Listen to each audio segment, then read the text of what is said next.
El tercer cap de setmana de tancament perimetral de les 16 ciutats de la Comunitat Valenciana de més de 50.000 habitants s'ha saldat amb 3.371 propostes de sanció per part de la Policia Nacional i 17 detencions. Es tracta del cap de setmana amb més sancions fins ara.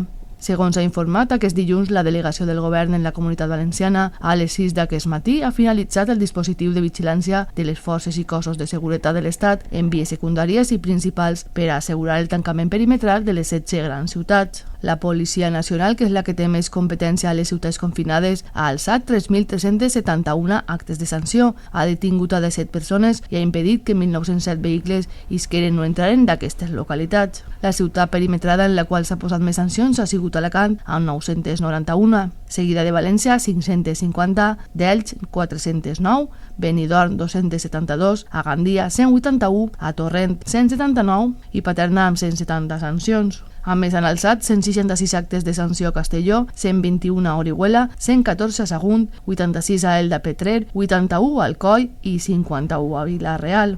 La ciutat amb més detinguts per incomplir la normativa ha sigut també Alacant, amb 14, mentre que a València hi ha hagut 2 detencions i a Alcoi una. A més, des de delegació del govern a la Comunitat Valenciana informen que les forces i cossos de seguretat han posat en marxa un dispositiu per a custodiar l'arribada d'una nova remesa de vacunes Pfizer a la Comunitat Valenciana.